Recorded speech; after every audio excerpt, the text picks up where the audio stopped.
বলাগড় ব্লকের বিশিষ্ট সমাজসেবী ও প্রবীণ রাজনীতিবিদ প্রয়াত বিশ্বনাথ মালিকের স্মরণে এক শোক ও স্মরণসভা অনুষ্ঠিত হল রবিবার বিকেলে শ্রীপুর বাজার সমবায় সমিতি প্রাঙ্গণে আয়োজিত এই সভার মূল উদ্যোক্তা ছিলেন বিশ্বনাথ মালিক স্মৃতিরক্ষা মঞ্চের পক্ষ থেকে শান্তনু ঘোষ ও অশোক ঘোষ। উল্লেখ্য, গত 30শে জানুয়ারি শেষ নিঃশ্বাস ত্যাগ করেন এই বর্ষিয়ান জননেতা। তার প্রয়াণে বলাগড় তথা পার্শ্ববর্তী অঞ্চলের রাজনৈতিক ও সামাজিক মহলে শোকের ছায়া নেমে এসেছিল। রবিবারের এই সভায় দলমত নির্বিশেষে বলাগড় ও পার্শ্ববর্তী বিভিন্ন ব্লক থেকে বহু প্রবীণ নেতা ও কর্মীরা উপস্থিত হয়ে তাদের শ্রদ্ধা নিবেদন করেন।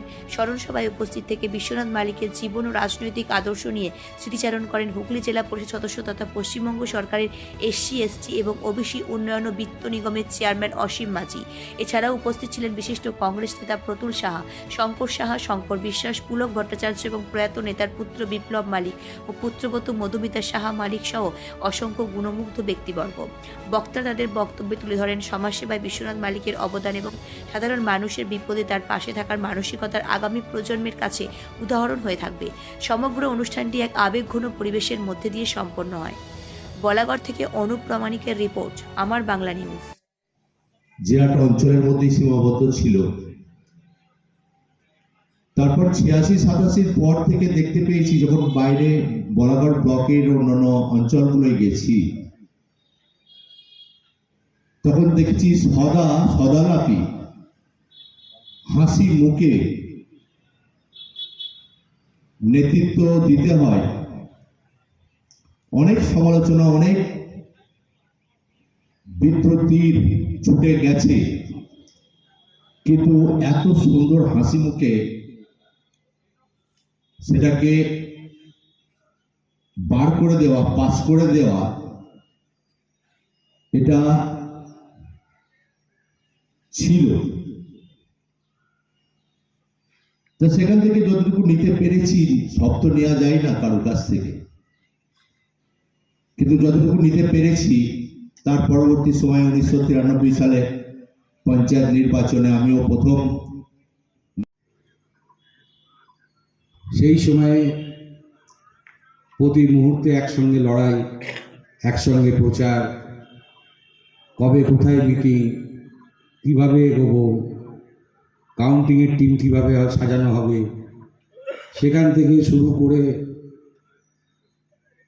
পরপর বিভিন্ন সময়ে রাজনৈতিক অনেক কথা, অনেক একসঙ্গে চলা।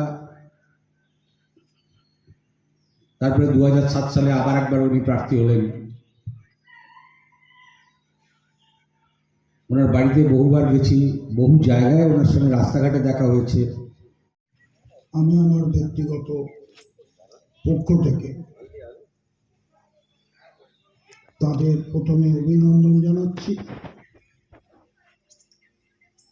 এবং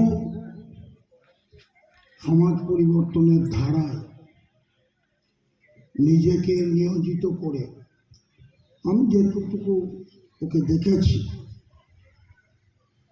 তরতাজা একটা যুবক।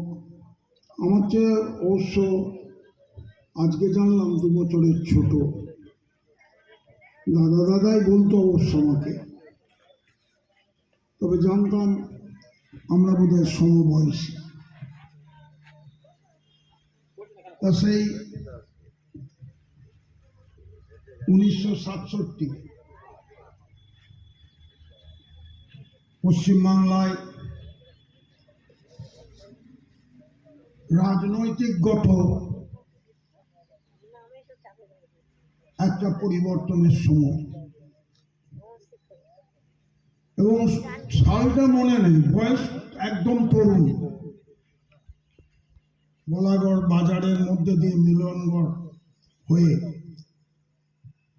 দুটো গরু জোয়াল লাগিয়ে দিয়ে তার যে শোভাযাত্রা আমি এখনো ভুলতে পারি। সেই ধরনের তরতাজা যুবক সমাজ পরিবর্তনের ধারায় আজীবন কাটিয়ে গেছে। মানুষ মাত্রই ত্রুটি বিচ্ছিন্ন থাকতে পারে,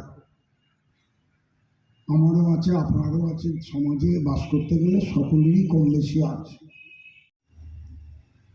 তার খানিকক্ষণ পরে এসে বলছে, ফোন করে বলছে, না ওনাকে দেখা যাবে না, সেখানে সাধারণ প্রবেশ নিষেধ।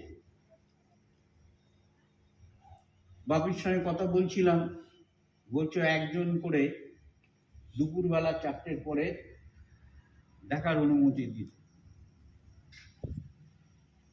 বাড়িতে গেছি,